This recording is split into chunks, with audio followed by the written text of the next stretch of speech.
Voter হিসেবে আমি খুবই কনফিউজড। কেননা আপনারা নির্বাচন ঐক্য করেছেন, যারা ঐক্য করছে আর কি তারা বলছে যে তারা নির্বাচন ঐক্য করেছে, কিন্তু প্রত্যেক দলের আলাদা ইশতেহার আছে। তার মানে প্রত্যেক দল ভোটারদেরকে বলছে যদি তারা জিতে তারা কি করবে। এখন সেই ইশতেহারে কিছু মিল আছে, কিছু মিল নাই। তার মানে কিন্তু প্রত্যেক ডাক্তার দলের। আবুল তুষার অ্যাডভোকেট আতিকুর রহমান কিন্তু বললেন একটাই নাকি ইশতেহার হবে, না আপনি না না, খেয়াল উনি করেছেন? এটা বলেন না নাই। না না, উনি আমি বলেছেন আলাদা তার মানে বলছি। জোটের আমি একটা ভুল ইশতেহার বুঝেছি, হবে না। আমি দুঃখিত। জোটের আমি একটা দুঃখিত। ইশতেহার হবে না, আচ্ছা। প্রত্যেকের আলাদা আলাদা ইশতেহার আছে, সেই অনুযায়ী তারা ইশতেহার দিয়ে নির্বাচন করবেন, যার যার পরিকল্পনা তারা তুলে ধরবেন। এবং নির্বাচনে জিতে গেলে জোটের যত বেশি জিতবেন সবাই মিলে ঠিক করবেন যে কিভাবে পরে দেশটা চলবে। তো ভোটার হিসেবে আমি খুবই কনফিউজড। মনে করেন আমার এলাকায় এনসিপি দাঁড়ালো, আমি এনসিপি কে ভোট দিলাম, দেওয়ার পরে তাদের ইশতেহার পড়লাম, কারণ আমি তো আর আমার এলাকায় নিশ্চয়ই জামাতের ইশতেহার পড়বো না। কিন্তু তারপরে যখন ইলেকশন হয়ে গেল সবাই মিলে ঠিক করলো জামাতের ইশতেহার অনুযায়ী দেশ চলবে, সেটাই সবচেয়ে ভালো। তাহলে আমাকে সেটা মেনে নিতে হবে কেন? আমি তো এটা জানলে ধরেন এনসিপি কে ভোট দিতাম না হয়তো, তাই না? আমি তো এনসিপি কে ভোট দিয়েছি এনসিপির ইশতেহার অনুযায়ী দেশ চলবে এটা চিন্তা করে। তো এই জন্য ভোটার হিসেবে আমি মনে করি যেটা ভোটারদের জন্য অত্যন্ত একটি আহ ধোঁয়াশাপূর্ণ জায়গা। মানে সকলেরই হুম। আলাদা আলাদা বক্তব্য আছে, কিন্তু তারা একসাথে ইলেকশন করছে কেন? কারণ তারা আসলে ভোটার ভাগাভাগি করছে, আদর্শ কিংবা লক্ষ্যের কোনো মিল নাই। তাদের মিল হচ্ছে যার যেখানে ভোটার বেশি আছে সে সেইভাবে আরেকজনের সাথে হিসাব কিতাব করে আসন বিলি বন্টন করেছে। কারণ ব্যাপারটা এরকম যে কিছু ছেলে মেয়ে একটা বড় আম গাছের দিকে ঢিল মারছে, বলে আম পায়রা কি করবি? বলে আগে তো পায়রা লই তারপরে ঠিক করব।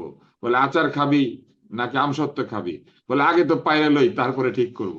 তো ব্যাপারটা ওরকম হয়ে গেল না? বড় একটা সংসদ আছে, 300 আম আছে, আর 300 আমের দিকে সবাই মিলে ঢিল মেরেছে, যার যার মতো, বড় ঢিল ছোট ঢিল সেগুলো হচ্ছে যার যার ইশতেহার। এবং তারপরে মনে করেন আম পড়লো নিজের দিকে 151টা, পড়ার পরে ঠিক করলো যে আম দিয়ে কেউ আমসত্ত্ব বানাবে, আর কেউ আহ আম পোড়া বানাবে, আর কেউ হচ্ছে আমের শরবত বানাবে, আর কেউ হচ্ছে আম কোল্ড স্টোরেজে রেখে দিবে, আর কেউ হচ্ছে আমের আচার বানাবে। বুঝতে পারছেন? তো ইশতেহার যদি আলাদা আলাদা হয় ঘটনাটা তাই ঘটবে না? একজনের ইশতেহারে আছে আমের আচার, আরেকজনের ইশতেহারে আছে আমের শরবত। হুম। আম গাছটা হচ্ছে সংসদ। শুধুমাত্র সিটি ব্যাংকে অ্যাকাউন্ট থাকলেই করতে পারবেন গুগল পে, তাই অ্যাকাউন্ট খুলুন আজই। এখন ভোটার হিসেবে আমি মনে করি যে এই জোট আসলে পরিপূর্ণভাবে একটি স্বার্থের জোট। এইখানে কোনো ধরনের লক্ষ্য উদ্দেশ্য নাই, উদ্দেশ্য একটা, আগে জিতালই। তো আমি অত্যন্ত শ্রদ্ধা রেখেই বলি যে আগে জিতে নেই, এইটা আসলে সঠিক না। জিতলে পরে আপনি কি করবেন সেটা আমাকে বলেন, তারপরে তো আমি ভোট দিব। আগে আমারে জিতান, এটা বললে তো হবে না। হুম। আমি ভোটার হিসেবে মনে করি আমাকে বলতে হবে যে জিতলে পরে আপনি কি করবেন।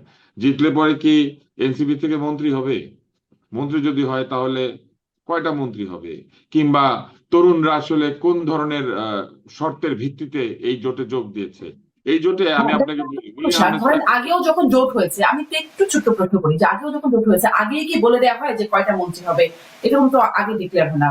না না, আগে বলে দেওয়া হয় না, কিন্তু এইবার হুম। এটাই জন্য আমরা জানতে চাই যে আমরা এনসিপির 2টা মন্ত্রী দেখেছি আর কি। তা আমরা তো হুম। এনসিপির মন্ত্রীদের সম্পর্কে অভিজ্ঞ। এনসিপির আরো একজন মন্ত্রী ছিলেন যিনি পদত্যাগ করে ইয়ে তৈরি করেছেন, দলটা তৈরি করেছেন, হুম। এবং আমরা তাদের হলফনামাও দেখতে পাচ্ছি। তো সেই সব দেখে তো আমাদের মনে সন্দেহ যাচ্ছে। এনসিপি মন্ত্রী হবে জানলে আমি আপনাকে এখনই বলি আমি তাহলে ভোট দিব না। কারণ আমি মনে জি। করি না যে আমার আমার আমাকে চালানোর মতো মন্ত্রিত্ব পাওয়ার যোগ্যতা এদের দলে কারো আছে। আমি একদম সরাসরি বললাম। তো এই জন্য আমি জানতে চাইছি, ভোটার হিসেবে আমি যে জি। কোনো প্রশ্ন করতে পারি। এইবার অনেক আসেন, ধন্যবাদ। আমি আপনার আরেকটা এই কথা প্রশ্ন। একটু বলি। আচ্ছা আচ্ছা, শেষ করেন জি। আরেকটা কথা আমি আপনাকে হুম। বলি, সেটা হচ্ছে আগেও এরকম হয়েছে। আগেও কিন্তু যখন হয়েছে তখন আদর্শের মিলে হয় নাই। ওই মন্ত্রিত্ব, ওই ভোটের হিসাব ওইভাবেই হয়েছে। জামাতে ইসলাম বিএনপির সঙ্গে নির্বাচন করেছিল এবং 2জন মন্ত্রী তাদের ছিলেন। এবং আপনি লক্ষ্য করবেন যে বিএনপির বিরুদ্ধে অনেক দুর্নীতির অভিযোগ ওঠার পরে জামাতে ইসলাম বলেছে আমাদের মন্ত্রীরা দুর্নীতিমুক্ত ছিল, যা দুর্নীতি করেছে বিএনপির মন্ত্রীরা করেছে। এটা কিন্তু তারা বলেছে একাধিকবার যে তাদের মন্ত্রণালয় নিয়ে কোনো অভিযোগ ওঠে নাই, তাদের মন্ত্রণালয়গুলি সৎভাবে পরিচালিত হয়েছে, এবং সেই কথায় অনেকখানি সত্যতাও আছে। কিন্তু প্রশ্ন তো সেইখানে না। প্রশ্ন হচ্ছে এই যে এই জোট ধরেন হলো, মানে সরকারে গেল, মানে তাদের মধ্যে মন্ত্রী ভাগাভাগি হলো, তারপরে কি হবে? জামাত ইসলাম আবারও বলবে আমাদের মন্ত্রীরা ভালো, কিন্তু এনসিপির মন্ত্রীরা এই করেছে, অলি আহমেদ সাহেবের মন্ত্রীরা এই করেছে, চরমনায়ের এমপিরা মন্ত্রীরা এই করেছে। তা আমরা তো এই জিনিসের পুনরাবৃত্তি দেখতে চাই না। আমরা দেখতে চাই একটা নির্দিষ্ট আদর্শের ভিত্তিতে রাষ্ট্র এবং সরকার পরিচালিত হবে এবং সেটা পছন্দ করব দেখে আমি তাদেরকে ভোটটা দিব। আমি কেন ভোট দিব এইভাবে যে আমি জানি না যে তারা আসলে জিতলে পরে কিভাবে দেশ চালাবেন। একদম একদম স্পষ্ট। ডাক্তার আব্দুল লতিফ সাহেব, আপনার প্রশ্নটাই আমি অ্যাডভোকেট আতিকুর রহমান আপনার কাছে রাখি যে আপনারা আসলে নির্বাচনে জিতে আম সত্য বানাবেন না আমি শরবত বানাবেন, সেটি কেন, সেটি জনগণের কি জানার অধিকার নাই?